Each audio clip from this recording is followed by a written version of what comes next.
প্ৰকাশ পালে আত্মসহায়ক গোটৰ জিলাভিত্তিক তালিকা। আগষ্ট মাহত 5টা সমষ্টিৰ মহিলাৰ বেংক একাউণ্টত সোমাব 10,000কৈ টকা।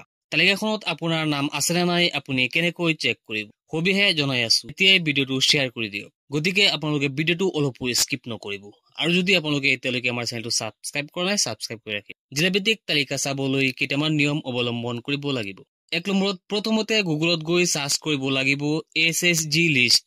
সাৰ্চ কৰাৰ পিছত আহিব SSG ৰিপৰ্ট। এই ৰিপৰ্ট অপশ্যনত আপোনালোকে ক্লিক কৰি দিব। তাৰপিছত অপশ্যনটো আহিব ষ্টেট। ইয়াত ষ্টেটটো বহুৱাই দিব আছাম। ডিষ্ট্ৰিক্ট, এই ডিষ্ট্ৰিক্টটোক আপোনালোকৰ যিটো ডিষ্ট্ৰিক্ট হয় নিজৰ ডিষ্ট্ৰিক্টটো আপোনালোকে ক্লিক কৰি দিব। তাৰপিছত আহিব ব্লক।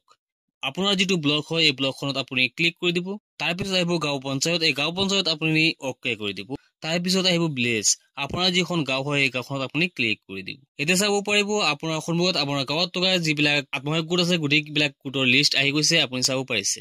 আপোনাৰ কোনটো গোট হয় সেই গোটটোৰ নামটোত আপুনি ক্লিক কৰি দিলেই আপোনাৰ গোটেইবিলাক সদস্যৰ নাম আপুনি চাব পাৰিব।